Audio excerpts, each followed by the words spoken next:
Hello my dear friends, and welcome back to another Star Wars video. It is I coming at you once again, your favourite galactic hostess, Star Wars Meg.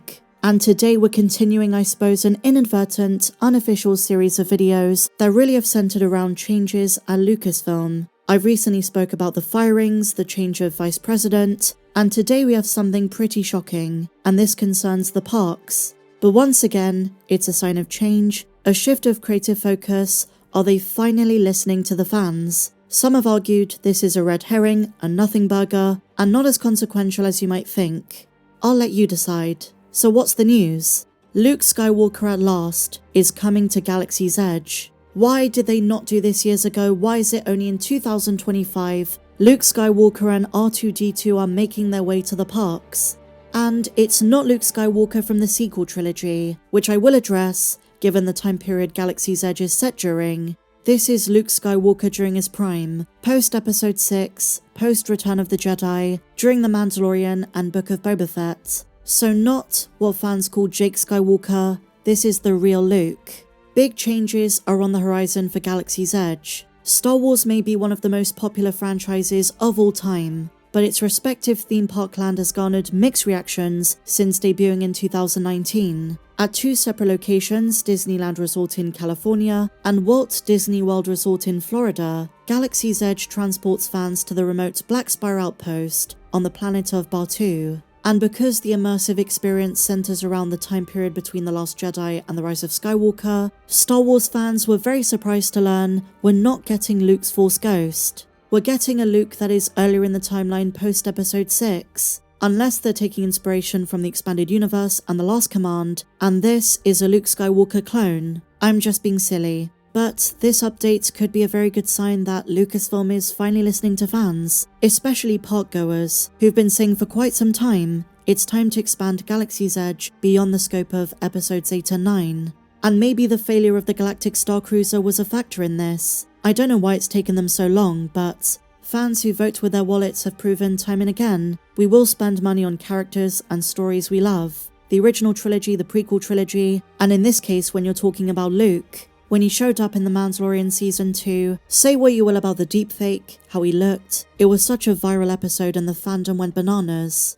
I'm not saying the sequel trilogy doesn't have its fans, and there are so many families who go to Galaxy's Edge and they want to meet Rey, but let's be honest here, I'm not saying they're gonna go this far, but imagine an immersive experience. It's set after Return of the Jedi, and it's about Luke's travels, his journeys, founding his Jedi Temple, and you, as a fan, as a guest, get to be part of that story. In my opinion, guys, that is far more exciting than the conflict between the Resistance and the First Order. And I know, Luke coming to Galaxy's Edge is just another actor to walk around, take photos with, but if they were to reorganize the canon setting of the park, you can introduce Leia, Han, Chewbacca's already there, and make it about something fans genuinely care about. While there are those who say this shift is very exciting, there are others who aren't too convinced, who insist this is a money grab, jangling keys, and if it is an indication of better things to come, it's too little too late. They say the damage has already been done. They killed Luke off in the sequel trilogy, they did damage to his character arc, he's ruined, and a couple of appearances in the Mandoverse, and him walking around Galaxy's Edge doesn't mean anything.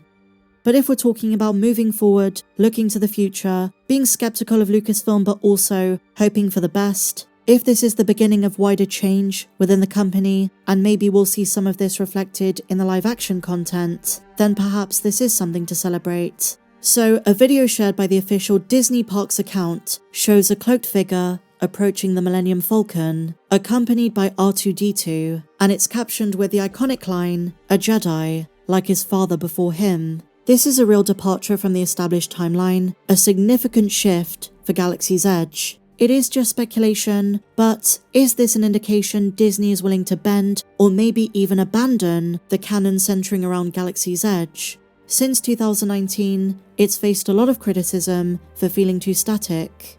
Luke Skywalker's presence could be exactly what Galaxy's Edge needs. Whether it's a temporary addition, or the beginning of permanent changes, remains to be seen.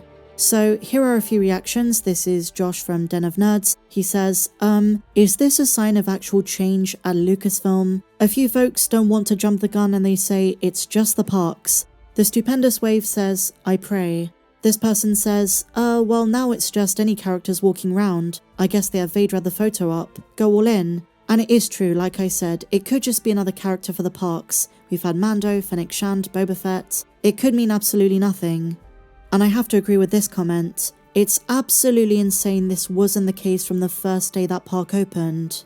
Lucasfilm has been so out of touch. So that's the first of our so-called Mandoverse topics for the day, because I guess this is Luke said during The Mandalorian, but we also have a big update for the Mandalorian and Grogu movie by Jon Favreau. Sigourney Weaver has opened up about her role in the movie and says one of the biggest reasons she agreed to it was because she got to star alongside Grogu, and now she confirms she shares a few scenes with him. A few weeks ago it came out she's playing a New Republic colonel named Bishop, a nod to the Alien franchise. Not a remnant, not a spy, and she's not in the movie all too much, but when she does appear, she appears in scenes with Grogu. And there has been a bit of speculation, is she the new Grief Karga? Well, not in the sense that she's the new Magistrate of Navarro, she isn't, but more in the way of her sending Mando and Grogu on missions. Speaking to Games Radar, she said, I get to have a few scenes with Grogu, which is probably why I did the movie, and he's a little badass too. And then she reveals something we had no idea about. Since the last time we saw him, Grogu has grown up a bit. And after the D23 trailer came out, there was some chatter about his outfit, how it's not as loose as it used to be. And then she teases, Grogu is capable of much more than we think. So he's growing up a bit, maybe he remembers more about his background at the Jedi Temple on Coruscant. As a Mandalorian apprentice, he might hone in his skills and continue to combine his Force abilities with those of a Mandalorian. And if you read between the lines, I've got a feeling she's alluding to the fact he's going to speak for the first time.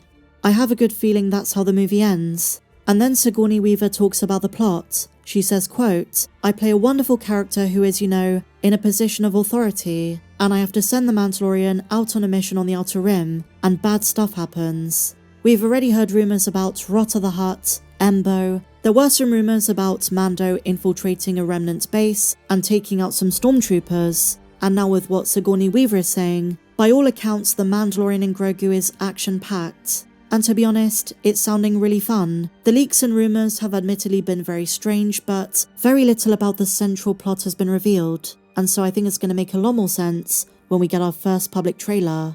I predict Star Wars Celebration. It's interesting she's saying Grogu is going to grow up. Because of his species, I think he's going to remain an infant for quite some time longer, but if they wanted to accelerate this, maybe by the end of the movie, they created a second puppet, one that's slightly bigger.